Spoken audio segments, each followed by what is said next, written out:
નમસ્કાર, સ્વાગત છે આપનું ડિજિટલ માધ્યમ દિવ્ય સંતાનમાં, જ્યાં અમે આપની મદદ કરીએ છીએ દિવ્ય સંતાનના ઘડતરમાં. જય શ્રી કૃષ્ણ. હાર્દિક સ્વાગત છે આપ સૌનું દિવ્ય અને તેજસ્વી સંતાન પ્રાપ્તિની ગર્ભધારણ પૂર્વની તૈયારી માટેની આ 30 દિવસની પુરુષોત્તમ માસ વિશેષ પ્રાર્થના શ્રેણીમાં.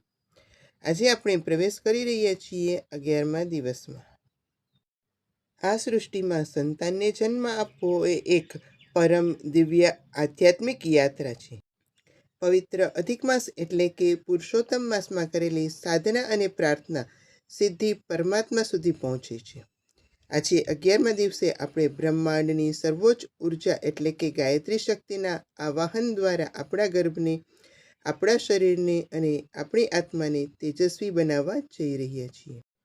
જો તમે અને તમારા જીવનસાથી એક ઉત્તમ, ગુણવાન અને દિવ્ય બાળકને પોતાના જીવનમાં આવકારવા ઈચ્છો છો, તો તમારી આંખો બંધ કરો, ઊંડા શ્વાસ લો અને પૂરી શ્રદ્ધા સાથે આજના આ પાવન ચિંતન અને પ્રાર્થનામાં અમારી સાથે લીન થઈ જાઓ. હે સૂર્યનારાયણ સ્વરૂપ વિષ્ણુ, આ પવિત્ર પુરુષોત્તમ માસમાં હું ગાયત્રી મંત્રના પરમ તેજથી મારા દેહ, મન અને આત્માને પાવન કરું છું. તત્ સવિતુર્વરેણ્યમ એ પરમ દિવ્ય અને અલૌકિક તેજ મારા ગર્ભધારણની સંપૂર્ણ પ્રક્રિયાને પ્રકાશિત કરે. આપની કૃપાથી ગર્ભધારણ પૂર્વે મારી અને મારા જીવનસાથીની પ્રજનન શક્તિઓ શુદ્ધ, પવિત્ર અને વિકારમુક્ત તેમજ બળવાન બને. હે પ્રભુ, અમારા શરીરમાં વહેતું રક્ત અને શક્તિઓના કણો શુદ્ધ થાય, જેથી અમે એક ઉત્તમ શક્તિશાળી બીજનું સર્જન કરી શકીએ.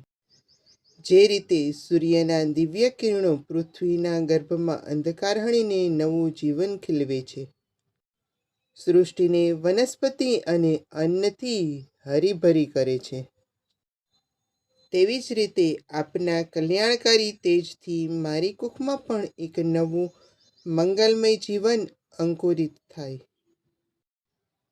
હે જગન્નાથ, હે બ્રહ્માંડના સ્વામી, અમારા ઘરમાં જે પણ આત્મા આવવાનો છે તેના ઉપર આપની કૃપા દ્રષ્ટિ સદાય રહે.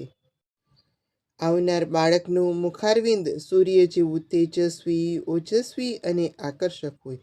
તેનું મન જ્ઞાનથી ભરેલું હોય અને હૃદય કરુણાથી છલકાતું હોય. તે સમાજ માટે કલ્યાણકારી, પ્રેરણાદાયક હોય અને પોતાનું, પરિવારનું, સમાજનું અને રાષ્ટ્રનું ગૌરવ બને. મારા ગર્ભમાં એક એવો આત્મા આવે જેની હાજરી માત્રથી જ જગતના અંધકાર, અજ્ઞાન અને કષ્ટ દૂર થાય. તેવા આશીર્વાદ અમને આપો. હે ગાયત્રી માતા, હે સૂર્યદેવ, અમારા આ ગર્ભ સંસ્કારના સંકલ્પને સિદ્ધ કરો. ઓમ શાંતિ શાંતિ શાંતિ. જય પુરુષોત્તમ ભગવાન. હવે આગામી થોડી ક્ષણો માટે એકદમ શાંત થઈ જાઓ. કલ્પના કરો કે સૂર્યનારાયણના સોનેરી કિરણો તમારા મસ્તક દ્વારા સમગ્ર શરીરમાં પ્રવેશી રહ્યા છે. તમારી નાભી અને ગર્ભસ્થાન સોનેરી પ્રકાશથી ચમકી રહ્યું છે. તમારી બધી ચિંતાઓ, ભય અને શારીરિક અશુદ્ધિઓ આ તેજમાં ઓગળી રહી છે.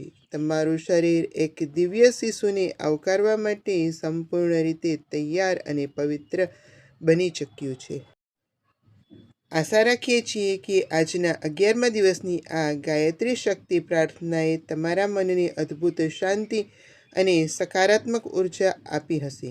પુરુષોત્તમ માસના બાકીના દિવસોમાં પણ આ જ રીતે આધ્યાત્મિક જોડાણ જાળવી રાખવા માટે અમારી સાથે જોડાયેલા રહો. આ વિડીયોને લાઈક કરજો, તમારા જીવનસાથી સાથે અચૂક શેર કરજો, અન્ય સાથે પણ શેર કરવાનું ભૂલશો નહીં અને કોમેન્ટમાં ઓમ સૂર્યનારાયણાય નમઃ અથવા જય ગાયત્રી માતા લખી તમારા ભાવ પ્રગટ કરજો.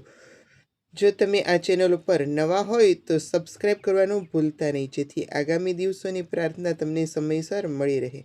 આવતીકાલે ફરી મળશું 12મા દિવસની એક નવી દિવ્ય પ્રાર્થના સાથે. ત્યાં સુધી સ્વસ્થ રહો, સકારાત્મક રહો. ભગવાન પુરુષોત્તમ અને ગાયત્રી માતા આપના સંકલ્પને પૂર્ણ કરે તેવી પ્રાર્થના.